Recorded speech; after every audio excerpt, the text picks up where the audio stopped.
Guys, tara, linis tayo. So, ang gagawin natin ngayon ay gagawa tayo ng isang solution para panlinis. Actually, ito ginagamit to sa paglilinis ng mga maitres sa mga higa natin sa mga kutsyon. Pero ngayon, gagamitin natin siya dun sa sofa. Okay, so itong gagawin natin, nakita ko to sa TikTok, so gagayahin natin. Amerikano gumawa nito so ngayon gagawin naman ng Pilipino para nasa ganun, magamit natin sa paglilinis. Okay, ang kailangan daw dito ay 2 cups of warm water, so hindi siya malamig, hindi rin siya mainit, so warm lang talaga siya.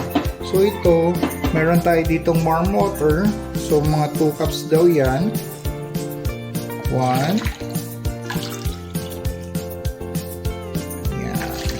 So, nakalagay na tayo ng 2 cups of warm water. Then, ang susunod natin gagawin ay maglalagay tayo ng liquid detergent soap. Pwede yung liquid detergent soap, pwede rin naman yung dishwashing liquid. So, meron ako dito dishwashing liquid. Wala ako makita dun sa sa tindahan. Yan. So, maglalagay tayo nito 2 kutsara. Okay, ito saluin natin. Ayan. So, susunod naman, maglalagay din tayo ng baking soda. Yung ganito. So, ginagamit din to sa pagbibake, pero ginagamit din to sa paglilinis. So, ito, meron ako dito nakalagay. So, ang kailangan natin dito is 1 tablespoon of baking soda. Yan. Yan. Tapos, haluin ulit natin para hanggang sa matunaw yung baking soda. Yan. So, as you can see, natunaw na rin siya. Then, next is syempre yung alcohol. Yan. Dito pala. Hindi pala ako sponsored ng Green Cross. Ay, binagit ko rin.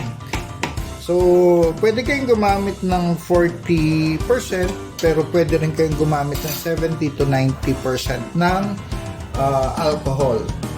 So, papalitan ko siya ng 70% alcohol kasi para mas ma-disinfect yung aking sofa. Okay, so maglalagay din tayo ng 2 spoon ng alcohol. Halu-haluin ulit natin. Yan. Yan. So, yan. Tapos na. Pwede na siyang inumin. Hindi pala. Inumin yan. May sabon yan. Okay? So, ngayon, kukuha naman tayo ng basahan na malinis. Okay, so, ngayon, ito yung nagawa natin na solution kanina para sa paglilinis. So, gagamitin na natin siya. So, ito yung mga upuan, 2 yan, na lilinisan natin today para matanggal yung mga dust mites. Kasi yung mga dust mite, isa yan sa nagka-cause din ng pangangate, ganyan, allergies, yan. So, ito, bago ko naman siya punasan ngayon nito, binacuum ko muna siya, no? Bago ko siya pupunasan nito. So, natanggal naman na yung maraming alikabok niyan. Check naman. Okay, so, tara, linis na tayo.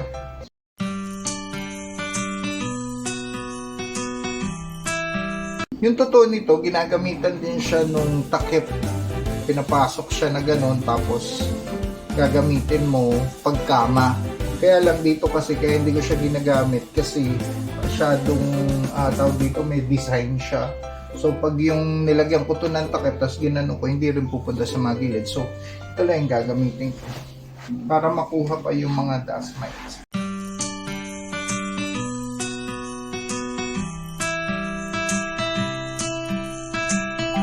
Tingnan nyo yung dumi, nakukuha naman niya. Usually naman, syempre, basa to. So, nakukuha niya yung ibang mga.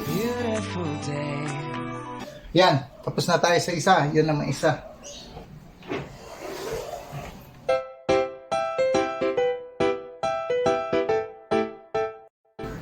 Aba, Kali, anong ginagawa mo dyan? Baka naman masira yung upuan. Hindi pa nga namin nagagamit. Ikaw talagang pusa ka, oh. Ang kulit-kulit mo. Huy! Umalis ka dyan! Okay guys, para mas malinis siya, syempre gumawa kayo ulit ng bago. Pagkatapos, punasan nyo ulit. Diba? Para at least malinis yung tubig at sigurado na makukuha nyo lahat ng dumi dito. Okay guys, so yun lang. Tara, linis tayo.